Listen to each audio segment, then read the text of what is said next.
ये कहानी एक ऐसी लड़की की है जो पढ़ाई में बहुत ही जीनियस थी, लेकिन अपने दोस्तों के इन्फ्लुएंस में वो एक मास्टर प्लान बनाती है जहाँ एक इंटरनेशनल एग्जाम चीट करवाने के बदले उससे मिलियंस में पैसे मिलेंगे। पर ये चीटिंग कोई आम चीटिंग नहीं होने वाली थी। फिल्म की शुरुआत में हमें एक लिन नाम की लड़की को दिखाया जाता है। वो अपने फादर के साथ एक नई स्कूल आई थी वह न्यू एडमिशन लेने। उसकी फादर प्रिंसिपल को लिन की सारी अचीवमेंट्स दिखा रहे थे एंड ये भी कि लिन बहुत ही इंटेलिजेंट है। पर प्रिंसिपल वह लिन से पूछती है क्या वो स्कूल में पढ़ने के लिए तैयार है। लिन का कहना था उससे अपना पुराना स्कूल ही ज़्यादा पसंद है क्योंकि स्कूल में पढ़ने के लिए उसे 1.5 लाख अमाउंट ज़्यादा देना होगा। प्रिंसिपल पूछती है ऐसा क्यों, पर सेमेस्टर फीस 60K है तो एक साल के सिर्फ 120K हुए। जिस पर लिन कह रही थी बिल्कुल, पर इसके अलावा स्कूल आने के लिए मुझे ट्रेन, टैक्सी या फिर बस का यूज़ करना पड़ सकता है। साल में हॉलीडेज एक्सक्लूड कर दे तो 170 डेज बचते हैं एंड पर डे अराउंड 80 के आसपास खर्च होंगे, यानी कि 13,500। उसके अलावा स्कूल कैंटीन के अलग से पैसे देने होंगे एंड स्कूल यूनिफॉर्म और स्टेशनरीज के अलग से। ऑल इन ऑल वो 1.5 लाख के करीब आ जाएगा। प्रिंसिपल लिन का इतना फास्ट और एक्यूरेट कैलकुलेशन देखकर बहुत इंप्रेस होती है और उसे स्कॉलरशिप दिया जाता है, यानी उसके सारे खर्चे ज़ीरो। फिर अगले सीन में लिन का आईडी कार्ड के लिए फ़ोटो लिया जा रहा था जब अचानक एक लड़की आकर उसके बालों को सही करने लगती है। उसका नाम ग्रेस था एंड वो लिन से कहती है ये फ़ोटो 3 साल चलेगी इसलिए अच्छे से खिंचवाओ। एंड वहाँ उन दोनों के बीच अच्छी दोस्ती हो गई थी। वहीं कुछ दिनों बाद स्कूल में एक नई पॉलिसी लाई जाती है कि स्कूल प्ले में वही स्टूडेंट्स पार्टिसिपेट कर सकते हैं जिनका CGPA 3.25 से ज़्यादा हो। पर ग्रेस पढ़ाई में बिल्कुल भी अच्छी नहीं थी, लेकिन उसे प्ले में हिस्सा लेना था, इसलिए वहाँ से लिन ट्यूशन देने लगती है। एंड अब आता है एग्ज़ाम का दिन। सारे मैथ्स क्वेश्चंस बिल्कुल सेम थे जो स्कूल टीचर अपने कोचिंग सेंटर में देते थे, यानी अपने कोचिंग सेंटर में ज़्यादा स्टूडेंट्स लाने के लिए वो अपने ही बनाए क्वेश्चन पेपर लीक करवाते थे। एंड ये देख लिन पीछे बैठी ग्रेस से कहती है अब तो तुम आसानी से मार्क्स ला सकती हो, लेकिन ग्रेस को इतना सिखाने के बावजूद कुछ भी नहीं आता था। एंड वहीं ये टीचर इतना ज़्यादा स्ट्रिक्ट थे कि इनके सामने चीटिंग करना पॉसिबल ही नहीं था। लिन हार मानने वालों में से नहीं थी एंड वो एक तरकीब लगाती है। उसके लिए तो ये क्वेश्चंस बच्चों वाले थे एंड इसलिए वो इन्हें तुरंत सॉल्व कर वो सारे आंसर्स एक इरेजर में लिख देती है। पर इतने बड़े आंसर इरेजर में कैसे फिट आएंगे? तो दरअसल उस स्कूल के एग्जाम्स मल्टीपल चॉइस क्वेश्चंस वाले थे, यानी कि MCQs। एंड वो सारे सही ऑप्शन इरेजर में लिखकर अपने जूते में गिरा देती है। एंड किसी तरह टीचर की नज़रों से बचते हुए वो अपने शू को पीछे के डेस्क तक पहुंचा चुकी थी और अब सब कुछ ग्रेस के ऊपर था। लेकिन उसी वक्त टीचर भी वहीं खड़े हो जाते हैं एंड वह उन दोनों को अपने पैर छिपाने पड़ते हैं, वरना टीचर समझ जाते हैं। फिर उनके जाते ही ग्रेस किसी तरह इरेजर अपने पास लेकर उस शू को दोबारा लिन के पास फेंकती है, जहाँ उसकी गलती के कारण उसका शू बहुत आगे चला गया था। एंड इसके पहले कि टीचर की नज़र उस पर पड़े, लिन पेपर लेकर खड़ी हो जाती है और रास्ते में अपने पैर को शू में डाल वो टीचर से पूछती है क्या रफ पेपर में नाम लिखना होगा? वो कहते हैं बिल्कुल। पहले एग्ज़ाम नहीं दिया क्या? एंड तभी फिर एग्ज़ाम वहीं ख़त्म हो जाता है। और कुछ दिनों बाद जब रिजल्ट आया था तब ग्रेस के मार्क्स 3.87 CGPA क्रॉस कर चुके थे, जो कि उसके लिए अनएक्सपेक्टेड था। इसी खुशी में वो उसे एक विला में इन्वाइट करती है जो उसके रईस बॉयफ्रेंड पैट का था। वह तीनों बहुत इंजॉय करे थे एंड तभी पैट वह लिन से दोस्ती करने की कोशिश करता है। लिन थोड़ी हैरान थी, जिससे पैट रिवील करता है उसे भी एक ऐसी दोस्त चाहिए जो उसे अपना इरेजर गिफ्ट करे, यानी उसे भी एग्जाम शीट करने थे। लिन समझ आती है कि ग्रेस ने उसे सब कुछ बता दिया एंड वो साफ मना कर देती है, लेकिन पैट उसे रिक्वेस्ट करते हुए उसे एक ऑफर देता है जहाँ उसे एक एग्ज़ाम के बदले 3,000 मिलेंगे। और ऐसे कुल 13 एग्जाम्स इस सेमेस्टर में होने वाले थे। उसे पैट के साथ उसके और 5 दोस्तों की मदद करनी थी एंड ये सब करने के बदले वो सिर्फ एक सेमेस्टर में ही कमा सकती है 2,34,000 का अमाउंट। पर इसके बावजूद लिन घबरा रही थी, कहीं वो लोग पकड़े गए तो? इवन ये सब तो गलत बात है, जिससे पैट कहता है उसके सारे दोस्त भरोसेमंद हैं। इवन जिस स्कूल की रिस्पेक्ट के लिए वो ये नहीं करना चाह रही है उसने भी उसे धोखा दिया है। भले वो स्कॉलरशिप में पढ़ रही है, लेकिन तब भी प्रिंसिपल मैम ने उसके फादर से कुछ ऊपरी पैसे लिए होंगे जिसे वो लोग टी मनी बोलते हैं। लिन ये सब सुन घर वापस आ जाती है जहाँ उसके फादर भी थे। वहाँ उसे अपना पुराना पियानो दिखता है एंड वो उसे प्ले करने लगती है। ये पियानो दरअसल उसकी मदर का था जो अब इस दुनिया में नहीं रही। एंड वहाँ पर उन पियानो कीज को देख उसे एक आइडिया आता है और अगले दिन पैट, ग्रेस और उनके 5 दोस्तों को वो चीटिंग की टेक्निक बता रही थी, क्योंकि इतने सारे लोगों को इरेजर फेंक कर आंसर बताया नहीं जा सकता। इसलिए वो उनसे कहती है कुल 4 ऑप्शंस होंगे हर एक क्वेश्चन के, A, B, C और D। इन चारों ऑप्शन को एक एक सॉन्ग रिप्रेजेंट करेगा। एंड ध्यान से देखो, अगर ऑप्शन ए हुआ तो मेरे फिंगर्स ऐसे मूव करेंगे, और बी हुआ तो कुछ ऐसे, सी और डी के लिए भी कुछ ऐसे। यानी उन सातों को आंसर्स तो याद करने नहीं होंगे, पर उन चारों ऑप्शन के 4 फिंगर मूवमेंट्स। एंड अब आता है मेन एग्जाम का दिन। लेकिन तुरंत ही सारे आंसर्स मार्क कर देती है, एंड फिर हर एक क्वेश्चन के अकॉर्डिंग वह सही ऑप्शन को अपने फिंगर मूवमेंट से बता रही थी। एंड टीचर के सामने होने के बावजूद उन्हें पता तक नहीं चलता, और सारे स्टूडेंट एग्जाम में टॉप कर देते हैं।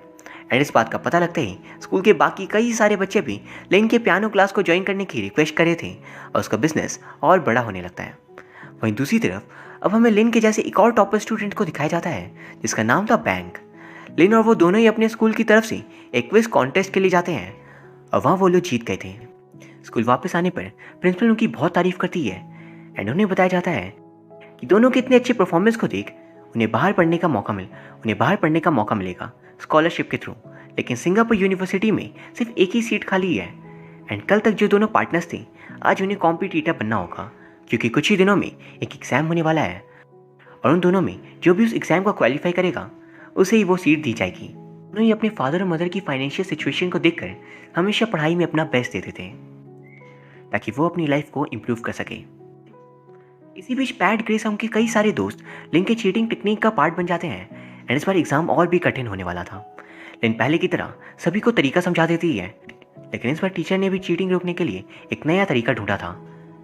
2 सेट ऑफ क्वेश्चंस, आधे बच्चों को सेट 1 और बाकी आधे बच्चों को सेट 2। एंड लिन के पास सिर्फ एक ही सेट था, सेट 1। ये देख सभी बेहद घबरा जाते हैं, क्योंकि सेट 2 वालों को वो आंसर्स कैसे बताएगी। एंड वही बैंक लिन से दूसरे लड़के को चीटिंग करता देख लिन को चौकन्ना कर देता है, साथ ही टीचर को भी, और अब उनके लिए प्रॉब्लम्स और बढ़ गई थी। लेकिन उसी वक्त लिन एक आइडिया लगाती है। पहले वो अपनी फिंगर से इशारा करती है कि सेट 1 वो सॉल्व कर चुकी है, और सारे सेट 1 पेपर वाले बच्चे उसके फिंगर मूवमेंट से अपने पेपर सॉल्व कर देते हैं। एंड फिर सभी एक करके टीचर के पास भीड़ लग जाती है, एंड इतने में लिन पास बैठे टोंग नाम के बंदे से अपने पेपर को स्विच करती है, और अब उसके पास पेपर 2 भी था। तुरंत उन्हें सॉल्व करने के बाद वो बाकी आधे लोगों को फिंगर मूवमेंट से आंसर बता देती है, एंड इतने में टाइम अप हो गया था। एंड किसी तरह वो लोग एग्जाम को भी पास कर देते हैं। लिन का बहुत फायदा हुआ था, लेकिन तभी अनाउंसमेंट होती है कि लिन और टॉम को प्रिंसिपल ऑफिस बुलाया जा रहा है। अंदर में बैंक बैठा था, और इस महान शख्स ने प्रिंसिपल से चुगली कर दी थी, ये दोनों चीटिंग करे थे। तुरंत वहाँ टीचर को भी बुलाया जाता है, जो कह रहे थे ऐसा हो ही नहीं सकता, मैंने 2 सेट ऑफ क्वेश्चंस बनाए थे, और टोंग और लिन दोनों के पास अलग अलग सेट्स थे। एंड वहाँ पर लिन बचने ही वाली थी कि तभी प्रिंसिपल की नज़र उसके रफ पेपर पे पड़ती है, एंड वहाँ उसने पेपर 2 के क्वेश्चंस भी अपने ही रफ पेपर में सॉल्व किए थे, और उसका भांडा वहीं फूट जाता है। एंड अब और क्या, तुरंत पेरेंट्स कॉल किया गया था, जहाँ प्रिंसिपल लिन के इस हरकत से बहुत डिसअपॉइंट हुई थी, क्योंकि सब कुछ लिन ने पैसों के बदले किया। और यहाँ सोचने वाली बात यह थी कि पैसे वाली बात प्रिंसिपल को कैसे पता चली। बैंक से, क्योंकि उसे भी कुछ बच्चों ने ऐसा करने के लिए पूछा था, पर वो मना कर देता है। इसलिए प्रिंसिपल मैम वह लिन और उसके फादर के सामने 2 ऑप्शंस रखती है। पहला कि वो स्कूल को छोड़कर चली जाए, या फिर प्रेजेंट स्कॉलरशिप खत्म और सिंगापुर यूनिवर्सिटी जाने का सपना भूलकर वो यहाँ पर पढ़े। उसके फादर सेकंड ऑप्शन चूज करते हैं, और लिन जाते जाते प्रिंसिपल की भी इंसल्ट करते हुए जाती है कि वो लोग भी कोई दूध के धुले हुए नहीं है, वो लोग भी अनऑफिशियल तरीके से पैसे कमाते हैं, टी मनी बोलकर। एलन के साथ ये सब कुछ होता हुआ देख बैंक को भी बहुत बुरा लगता है, क्योंकि इसमें उसका भी दोष था, पर वो ऐसा कभी नहीं चाहता था कि लिन से उसका स्कॉलरशिप वाला सपना छीन जाए। वहीं दूसरी तरफ अब हमें ग्रेस और पैट को दिखाया जाता है, जो लिन के साथ जो हुआ जान बहुत दुखी थी, लेकिन उनके मार्क्स तो बहुत अच्छे आते हैं, एंड इसीलिए एक शाम डिनर के वक्त पैट के पेरेंट्स ग्रेस को ऑफर करते हैं पैट के साथ बॉस्टन जाकर आगे की पढ़ाई करने के लिए। तो सर जब से पैट ग्रेस के साथ रिलेशन में आया था, तब से उसके मार्क्स इंप्रूव हो गए थे। वे तो चीटिंग से थे, लेकिन पेरेंट्स को थोड़ी ना पता था, इसलिए वो लोग ग्रेस की तारीफ करते हैं, और अब उसका सारा खर्चा भी पैट के फादर ही देते हैं। लेकिन बॉस्टन जाने के लिए उन्हें एक एग्जाम को क्लियर करना होगा, STIC, international standardized test for university admissions, जो एग्जाम्स बहुत ही डिफिकल्ट होते हैं, एंड वहाँ पर चीटिंग करना भी पॉसिबल नहीं। तब भी वो दोनों जाकर इस बारे में लिन को बताते हैं, जो साफ इनकार कर देती है, क्योंकि वो फिर से इन सब में फंसना नहीं चाहती। लेकिन इस बार उसे 6 लाख का अमाउंट ऑफर किया गया था। तब भी वो एग्जाम के बुक्स को लौटाने जाती है, जब रिसेप्शन में उसे एक बंदा दिखता है। वो अपनी बेटी से वीडियो कॉल में बात कर रहा था। वो बच्ची सिडनी ऑस्ट्रेलिया में थी, जहाँ पर सुबह का वक्त था, एंड ये बंदा थाईलैंड में था जहाँ रात हो रही थी। ये देख लिन को अचानक एक आइडिया आता है और वो आसपास के सारे वॉल क्लॉक्स को दिखती है जहाँ कंट्री वाइज टाइम फिक्स था। ये देख उसे एक माइंड ब्लोइंग आइडिया आता है जहाँ ना सिर्फ वो 6 लाख कमाएगी बल्कि उससे कई ज़्यादा। वो तुरंत इस बारे में पैट और क्रिस को बताती है जहाँ उसका प्लान था कि STIC एग्जाम्स दुनिया के हर कोने में होते हैं एंड वो इस एग्ज़ाम को जाकर सिडनी ऑस्ट्रेलिया में देगी क्योंकि वहाँ का समय थाईलैंड से आगे है। एग्ज़ाम को सॉल्व करते ही सारे आंसर वो उन्हें मैसेज कर देगी जिस फ़ोन को उसने एग्ज़ाम सेंटर के टॉयलेट सीट में छिपाया होगा। पर आंसर को वो लोग कैसे याद रखेंगे, तो उसका भी एक सोल्यूशन है। पैट जो बहुत ही रईस था वो एक मशीन खरीद लेगा जहाँ पेंसिल में स्टिकर प्रिंट होते हैं। उन स्टिकर्स में 4 लाइन होती हैं। सबसे ब्रॉड वाली लाइन ऑप्शन ए, सेकंड वाली बी और ऐसे सी और सबसे छोटी वाली लाइन डी के लिए होगी। सभी बच्चों को पेंसिल्स वही लोग प्रोवाइड करेंगे एंड पेंसिल्स पे स्टिकर प्रिंट बिल्कुल मैसेज के आंसर्स के अनुसार ही होंगे एंड इसके थ्रू लिन को मिलियंस में पैसे मिलने वाले हैं क्योंकि उसने उन 30 बच्चों से कांटेक्ट कर लिया था जो इस शहर से इस एग्जाम के लिए पार्टिसिपेट करने वाले हैं। एंड इन पैसों के साथ लिन भी बॉस्टन यूनिवर्सिटी जाएगी पैट और ग्रेस के साथ पढ़ने। पर यहाँ पर अब भी एक सबसे बड़ी प्रॉब्लम थी। एग्जाम को तो लिन क्लियर कर लेगी लेकिन इन आंसर्स को फ़ोन में कैसे ही लिखेगी, जिसपे वो कहती है इन्हें याद कर कर, यानी पहले आधे घंटे में वो पेपर कंप्लीट कर आंसर्स मेमोराइज करेगी। A, B, B, C, A, D सारे ऑप्शंस को एंड फिर ब्रेक मिलते ही वो टॉयलेट से मैसेज को पैट और ग्रेस को भेज देगी। इसमें पैट कहता है ऐसा हो ही नहीं सकता, अराउंड 100 क्वेश्चंस होते हैं तो क्या तुम 100 ऑप्शंस याद रखोगी। लिन का कहना था वो 50 आसानी से याद रख सकती है लेकिन अगर एक और बंदा उसका साथ देता है तो ये आसानी से हो सकता है। वहीं दूसरी तरफ अब हमें बैंक को दिखाया जाता है जिसका कल सिंगापुर यूनिवर्सिटी के लिए एग्जाम है, लेकिन एक रात पहले कुछ गुंडे आकर उसे बेवजह बहुत मारते हैं और अगली सुबह उसकी आंखें एक स्क्रैप यार्ड में खुलती है जहाँ से चोट खाया हुआ वो हॉस्पिटल आ जाता है। इस बात का पता लगते ही लिन उसे मिलने जाती है जहाँ वो बहुत दुखी था। लिन उसे एक आइडिया प्रपोज करती है कि अब हम दोनों ही इंटरनेशनल यूनिवर्सिटीज़ ज्वाइन नहीं कर सकते। हमारे पास दिमाग तो है लेकिन पैसे नहीं और स्कॉलरशिप का ऑप्शन भी छीन चुका है। किस्मत हमारा साथ नहीं दे रही तो हमें खुद ही हमारी किस्मत बनानी होगी। अगले दिन वो उनके अड्डे पे पहुंचता है जहाँ वो लोग सारा प्लान बैंक को बता रहे थे। ये सुन उसके होश उड़ गए थे कि इनका यहाँ पर अलग ही गेम चल रहा है। पर जैसे ही वो अमाउंट सुनता है वो राजी हो गया था क्योंकि इस पूरे स्कैम में उसे 1 मिलियन मिलेगा और लिन को 2 मिलियन, 10 और 20 लाख। और इसे वो कुछ भी कर सकते हैं। उनका सारा प्लान अब बिल्कुल परफेक्ट प्लानिंग पे था and clients, pencils, tickets, phones सभी की तैयारी हो चुकी थी और कल था वो ऐतिहासिक दिन। पर कल रात को फ्लाइट में निकलने से पहले लिन 1 बजे उन सभी को इसी जगह बुलाती है एक फाइनल डिस्कशन के लिए कि अगर सपोज वो पकड़े गए तब सभी क्या बोलेंगे। वो लिन के बताए अनुसार सभी सब बता रहे थे लेकिन तभी पैट एक चीज़ गलती से रिवील कर देता है कि इसके ही गुंडों ने बैंक को मारा था और उसके कारण ही बैंक से आज सिंगापुर यूनिवर्सिटी जाने का सपना छिन गया। ये सुन उसका विश्वास उन पर से उठ जाता है। अपने फायदे के लिए उन्होंने उसकी ज़िंदगी बर्बाद कर दी एंड इसीलिए वो वहाँ से चला जाता है। लिन को भी इस बारे में कोई आइडिया नहीं था और वो उसे रोकने जाती है लेकिन वो निकल चुका था। लेकिन फिर कुछ ही देर में वो लिन से मिलने जाता है जो प्लान को छोड़कर घर वापस आ रही थी। उससे तो एक बैंक कह रहा था पिछली बार मैंने फ्री में मार खाया था, दोबारा नहीं। चलो फिर एंड दोनों निकल पड़ते हैं सिडनी के लिए। वहाँ से वो दोनों एग्जाम सेंटर पहुँचते हैं जहाँ टॉयलेट में वो अपने फ़ोन्स को छिपा देते हैं और अब उनका एग्ज़ाम शुरू होता है। आधे आंसर्स बैंक को याद रखने थे और आधे लिन को, तो आसानी से पेपर सॉल्व कर लेते हैं। पर मुश्किल चीज़ तो थी ऑप्शंस याद करना। पहला राउंड खत्म होते ही सभी को 15 मिनट्स का ब्रेक मिलता है जहाँ तुरंत वॉशरूम में जाते ही वो लोग फ़ोन निकाल कर आंसर सेंड करने लगते हैं।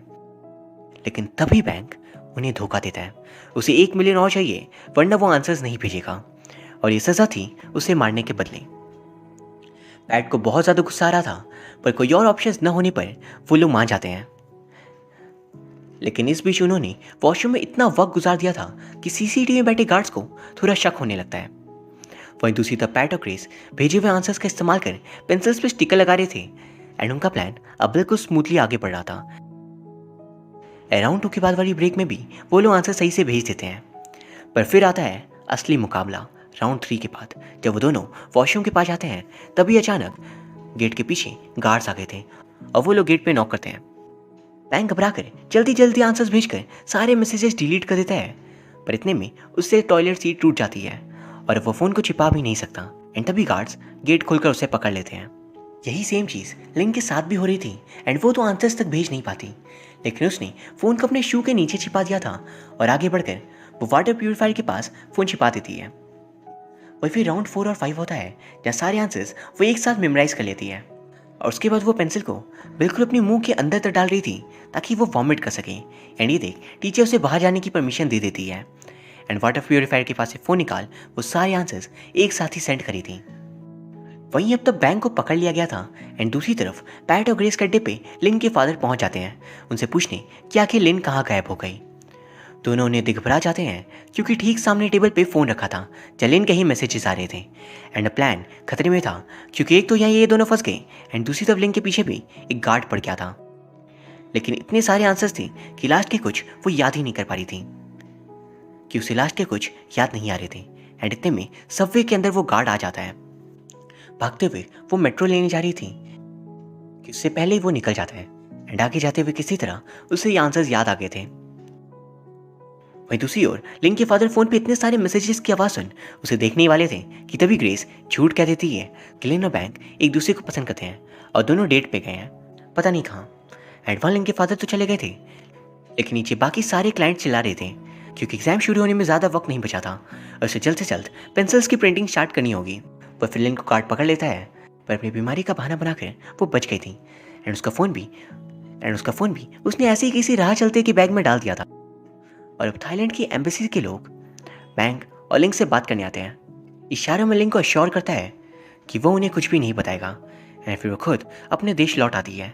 एयरपोर्ट पर उसके फादर वेट करे थे और वो सीधा उनके गले लग जाती है क्योंकि आज का रश वो कभी भूल नहीं सकती। फिर कुछ वक्त बाद हमें बताया जाता है कि लिन और बैंक के पेपर्स कैंसिल कर दिए गए क्योंकि बैंक ने चीटिंग की थी और लिन बीमारी का बहाना बनाकर बाहर आ गई। इसीलिए बैंक को तो बॉस्टन की स्कॉलरशिप नहीं मिलेगी पर उसे उसके पैसे मिल चुके हैं एंड वहीं बाकी जो 30 स्टूडेंट्स थे वो सभी STIC एग्जाम्स क्लियर कर लेते हैं लिंक के आखिरी रिस्क के बदौलत। पर फिर जब उसे पार्टी करने एंड पैसे लेने के लिए बुलाया जाता है तो वो नहीं जाती क्योंकि वो इसकी एडिक्ट हो गई थी, लालच की, गलत काम करने की। और इस एडिक्शन छुड़ाने का एक ही तरीका है इससे दूर होना। और वो 2 मिलियन वहीं छोड़ देती है। लेकिन फिर एक दिन उसे बैंक का मैसेज आता है जिसे स्कूल से निकाल दिया गया था। अब वो शाम को लिंक को अपने घर बुलाता है पर वो लिंक के सामने एक ऑफर रखता है आगे भी ऐसे ही बाकी कई सारे इंटरनेशनल एग्जाम के आंसर्स को चीट करवाने का। क्लाइंट्स की कोई कमी नहीं है और इस बार उसके पास एक फुल प्रूफ प्लान है। लेकिन वो मना कर देती है और उसे कहती है अगर और पैसे चाहिए तो मेरे शेयर्स भी पैट से ले लेना, लेकिन प्लीज़ इस लालच को छोड़ दो। वो कहता है नहीं, मैं थोड़े पैसे की बात नहीं कर रहा, बड़ा सोचो लिन, हम क्या नहीं कर सकते। हमारा दिमाग एक गिफ्ट है, हमें कोई नॉर्मल डेस्क जॉब करने की कोई ज़रूरत नहीं है ताकि हम मिलियंस में कमा सकते हैं। इवन अगर हम पकड़े भी गए तो हमें जेल थोड़ी ना होने वाली है। ज़्यादा से ज़्यादा उस स्कॉलरशिप और उस एग्ज़ाम से हमें बैन कर दिया जाएगा, उससे ज़्यादा कुछ भी नहीं। लेकिन वो नहीं सुनती और वहाँ से जाने लगती है। बैंक कहता है मैं तुम्हारा सच सभी को बता दूंगा और तुम्हें भी मेरी तरह कहीं एडमिशन नहीं मिलेगा। वो कहती है ठीक है बता दो। ये सुन बैंक उसे एक आखिरी वार्निंग देता है कि वो पैट, ग्रेस और भी 30 स्टूडेंट्स का सच बता देगा। एडब्लिन फंस चुकी थी, वो ये कभी नहीं चाहेगी कि उसके कारण बेचारे उसके दोस्तों की ज़िंदगी बर्बाद हो जाए। लेकिन बैंक जो करने के लिए बोल रहा है वो भी गलत है एंड काफ़ी ज़्यादा सोचने पर वो डिसाइड करती है कि अब वो ये सब कुछ और नहीं करेगी एंड दरवाज़ा खोलकर वो आगे चली जाती है। एंड वहाँ में दिखाया जाता है यहाँ आने से पहले वो टीचर बनने के लिए अप्लाई कर रही थी, यानी कि सारे स्कॉलरशिप्स अपने टैलेंट को छोड़कर वो एक नॉर्मल टीचर बनना चाहती थी, एक ऐसी टीचर जो बच्चों के लिए एक इंस्पिरेशन सेट कर सके। एंड इसी वजह से लिन ने यह डिसीजन लिया। एंड इससे पहले कि बैंक किसी को कुछ भी बताए वो और उसके फादर खुद से जाकर हायर अथॉरिटीज़ को इसकी इन्फॉर्मेशन दे देते हैं STIC एग्ज़ाम के स्कैंडल के बारे में, जब लिन और उसके दोस्तों ने इतना बड़ा स्कैम किया था। और वहाँ उसके फादर अब भी उसके साथ थे क्योंकि भले ही लिन ने गलती की पर अब वो सही रास्ते पर थी। एंड एट द एंड यही चीज़ सबसे ज़्यादा ज़रूरी है, सच का साथ देना एंड सही चीज़ करना। और यहाँ ये फिल्म ख़त्म हो जाती है। सो दोस्तों उम्मीद करता हूँ आपको ये वीडियो पसंद आई होगी। अगर हाँ तो प्लीज़ इसे लाइक एंड कमेंट ज़रूर कर दीजिए, साथ ही प्लीज़ चैनल को सब्सक्राइब कर लीजिए। Thank you very much for watching, see you soon.